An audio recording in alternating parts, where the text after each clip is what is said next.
Bismillah, Assalamualaikum warahmatullahi wabarakatuh. Alhamdulillahirabbil alamin, wassalatu wassalamu ala Rasulillah wa ala la ilaha illallah wa sallallahu Muhammadur Rasulullah. Allahumma shalli ala Muhammad wa ala alihi wa sahbihi. Segala bersyukur kepada Allah Subhanahu wa taala yang mana Allah Subhanahu wa taala telah memberi kita banyak nikmat berupa nikmat sehat jasmani maupun rohani hingga kita bisa tetap berkumpul di tempat ini. Salawat salam kita terhadap kepada Nabi Muhammad SAW serta keluarga, sahabat, tabi'in serta sekalian di sini nanti. Di sini akan sebuah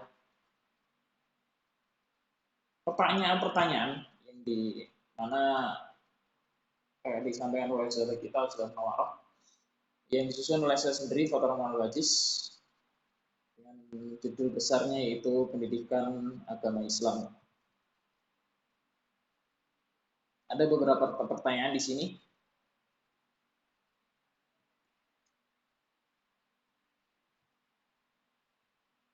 Sebentar. Beberapa pertanyaan.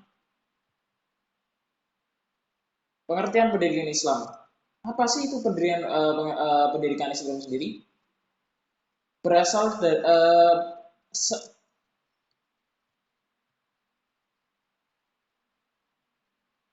secara etimologi berasal dari kata didik dengan diberi imbuhan pe dan diberi akhiran kan yang bisa berarti mengandung arti perbuatan, hal, cara, dan sebagainya.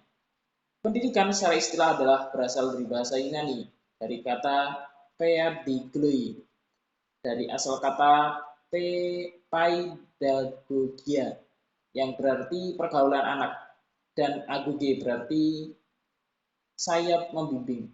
Dari sini jelas paidegloi adalah menyatakan seorang pembimbing anak dalam pertumbuhan supaya dapat diri sendiri. Nah, jadi etimologi sendiri adalah berarti pendidikan Islam adalah suatu pendidikan ataupun suatu wadah, suatu materi ataupun suatu ajaran yang baik. Jadi tidak semua ajaran itu baik, tergantung siapa pengajarnya dan siapa pendidiknya. Maka sebuah pendidikan agama Islam secara etimologi adalah sebuah pendidikan yang sangat baik. Yang kedua yaitu secara terminologi. Undang-Undang Nomor 20 2023 tentang Sisdiknas mendefinisikan bahwa pendidikan adalah usaha sadar dan terencana untuk mewujudkan suasana belajar dan proses pembelajaran kepada peserta didik, membanggakan potensi diri untuk memiliki spiritual keagamaan, kepribadian, pengembangan diri, kecerdasan akhlak mulia, serta keterampilan yang melekat pada dirinya, masyarakat, bangsa, dan juga negara. Secara terminologi seperti itu. Ya. Maka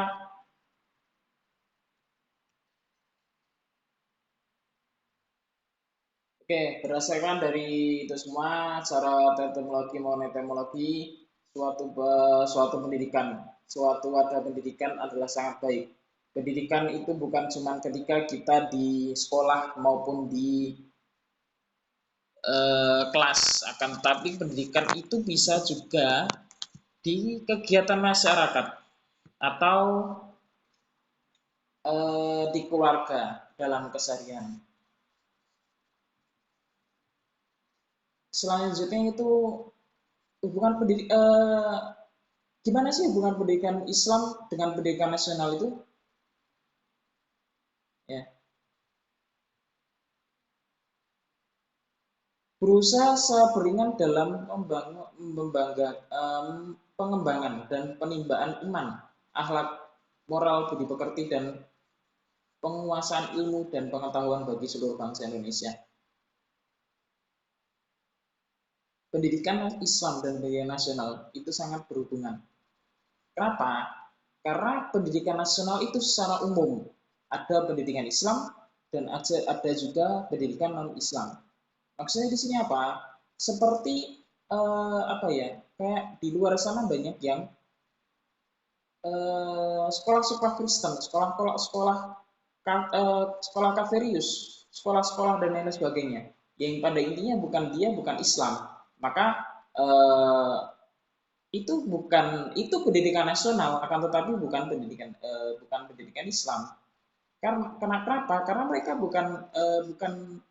karena mereka basicnya aja udah sekolah kaferius. Maka itu bukan pendidikan Islam. Kalau kalian ngedirin di Islam, ya sekolah-sekolah kayak di pondok pesantren dan lain sebagainya. Maka itu di situ adalah pendidikan-pendidikan Islam yang sangat mendalami sekali. Bagaimana kita bisa mendalami akidah, bisa mendalami akhlak, mendalami dan lain.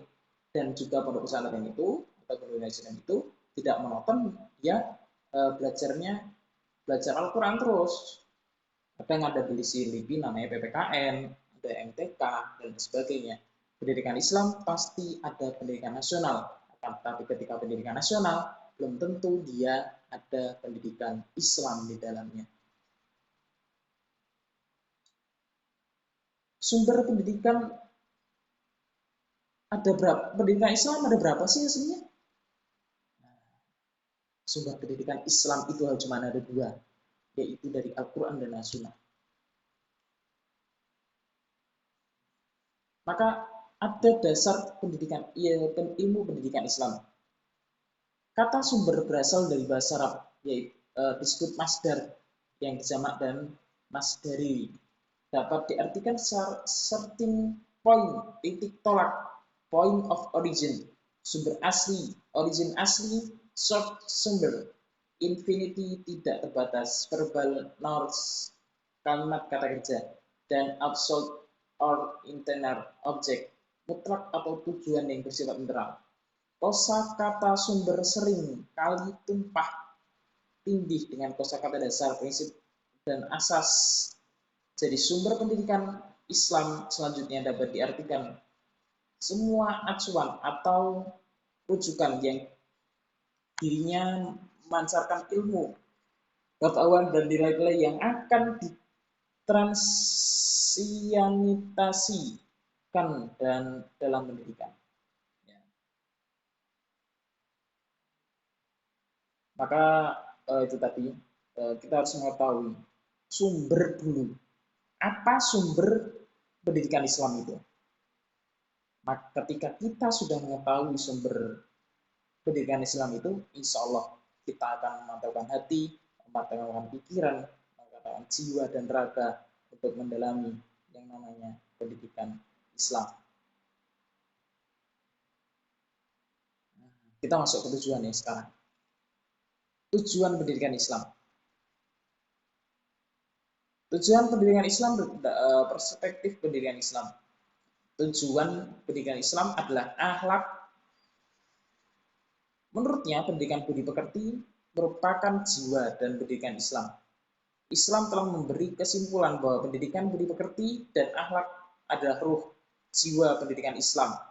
Dan tujuan pendidikan Islam yang sebenarnya adalah mencapai suatu akhlak yang sempurna.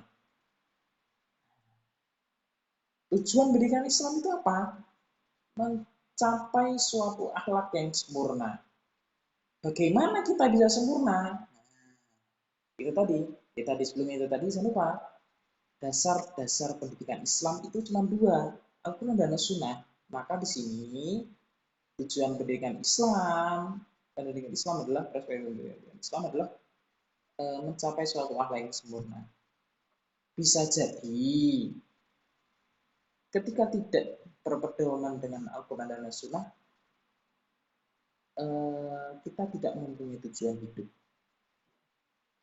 Kok bisa? Gimana dengan orang-orang kafir? Mereka mempunyai tujuan hidup di dunia. Allah alam ketika di akhirat Allah Subhanahu wa taala yang mengetahuinya.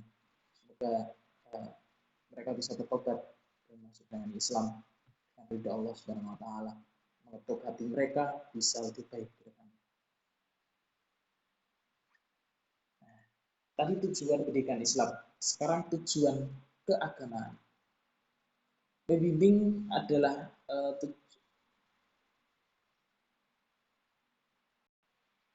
nah, selanjutnya itu tujuan mendirikan Islam dalam perspektif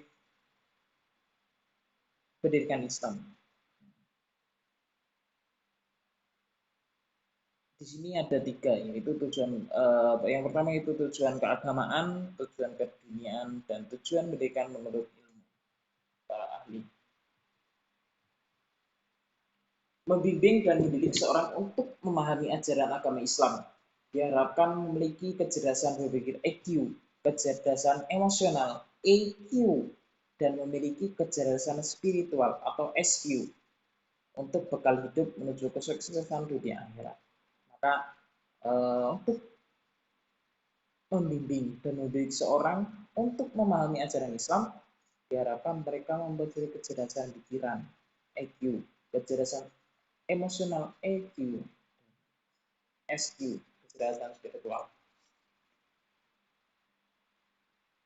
Dalam bisa berpikir cerdas, dalam kecerdasan bisa menahan kecerdasan emosional dan juga spiritual, dia lebih paham, lebih bisa mendalami apa sih tujuan keagamaan itu.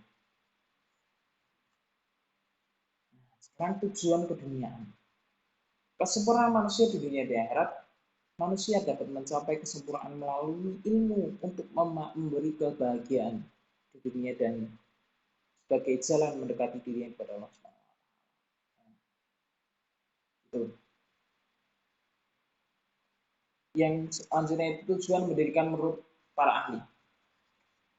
Nah, ini ada dua ahli. Pastinya kita sudah mengetahui bersama. Yang pertama itu Ibnu Khaldun. Berpendapat tujuan pendidikan Islam berorientasi ukhrawi dan duniawi. Pendidikan Islam harus membentuk manusia seorang hamba yang taat kepada Allah Subhanahu wa taala dan membentuk manusia yang mampu menghadapi segala bentuk. Itu kata Ibnu Khaldun. Sekarang kata Imam Al-Ghazali merumuskan tujuan pendidikan Islam dalam dua segi, yaitu membentuk insan purna yang bertujuan mendekati diri kepada Allah Subhanahu wa taala dan menuju kebahagiaan di dunia dan di itu ya, kata dua pedoman kita, yaitu dua Imam. Definisi dari pendidikan Islam dalam perspektif pendidikan Islam itu apa saja sih? Pendidikan dalam Islam adalah orang-orang yang bertanggung jawab terhadap perkembangan peserta didik dengan upaya mengembangkan seluruh potensi peserta didik, baik potensi afektif, rasa, kognitif, cipta maupun psikomotorik atau karsa. Itu. Kedudukan dan peranan pendidikan dalam perspektif pendidikan Islam.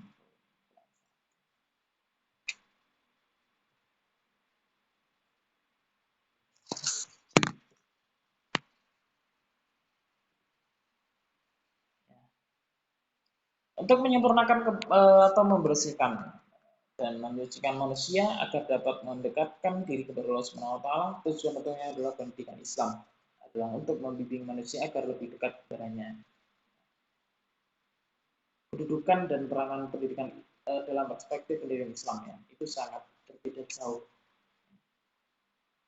Tujuan pendidikan Islam adalah agar bisa manusia lebih baik, agar manusia lebih taat kepada Allah Subhanahu wa taala, agar manusia lebih bisa menata bagaimana hidup itu menjadi jalan yang lurus, bagaimana hidup itu bisa tentram, hidup itu bisa sejahtera karena ini kata Allah Subhanahu wa taala.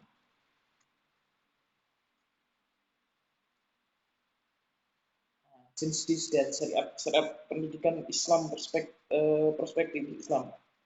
Syarat-syarat pendidikan guru atau guru yang utama pendidikan Islam adalah yang pastinya Muslim atau Muslimah. Yang kedua itu berakhlak karimah, sehat jasmani dan rohani. Kalau gila ya nggak usah jadi guru. mampu untuk kompeten baik pengusahaan materi maupun metode, yang saja peduli terhadap murid dan lingkungan, memiliki sikap terbuka, jadi istihad dan lain-lain. Jadi syarat dalam perspektif Islam adalah syarat pendidikan dalam adalah yang pertama yang pastinya guru. Yang guru dia baik, dia muslim, berakhlak karimah, sehat jasmani maupun rohani. Kalau dia sakit, kalau dia orang gila, bukan pendidik gitu namanya, nggak baik gitu kalau orang gila namanya. Mampu berkompeten baik pengusaha materi maupun metode, bisa berkompeten untuk pengusahaan materi, bisa menata materi dengan baik, metode-metode dengan baik, dan juga peduli dengan murid dan lingkungan, memiliki sikap terbuka dengan istiadat dan lain-lain. Peserta didik dalam perspektif pendidikan Islam. Dalam Islam, peserta didik ialah setiap manusia yang sepanjang hayatnya selalu berada dalam perkembangan. Jadi bukan hanya anak yang sedang dalam pengasuhan orang tuanya, bukan pula hanya anak yang dalam usia sekolah, akan tetapi cukup seluruh manusia baik secara individu maupun secara kelompok, sebagai kelompok. Ya, jadi seperti itu. Kebutuhan dan dimensi peserta didik. Kebutuhan peserta didik banyak sekali, baik secara jasmani maupun rohani. Maka dari orang tua lah yang pertama kali menyiapkan jasmani maupun rohani untuk nanti belajar bersama gurunya di sekolah maupun di rumah. Guru pertama kali adalah orang tua. Maka orang tua sangat-sangat penting untuk dia bisa mengajarkan anak-anaknya dari kecil, bahkan dari ibu pendidik menjadi pendidik ataupun berpendidikan Islam. Kalau tidak, bagaimana dia mau Islam? Maka anak yang terlahir dari orang tua ataupun dari orang ibu adalah dia pasti muslim. Ya kok bisa dia menjadi kafir? Nah, pertanyaan itu. Jawabannya satu. Orang tuanya yang mengajak anak itu menjadi kufru Allah. Maka ayo sebagai orang tua kita bersama-sama untuk mendidik, untuk terus mengajarkan anak-anak ke menjadi yang lebih baik. Itu PR kita bersama. Semoga ini semua kita bisa ambil suatu ibrah, suatu pedoman dari apa yang sudah saya sampaikan ini. Ini sedikit dari saya. Saya akhiri. Assalamualaikum warahmatullahi wabarakatuh.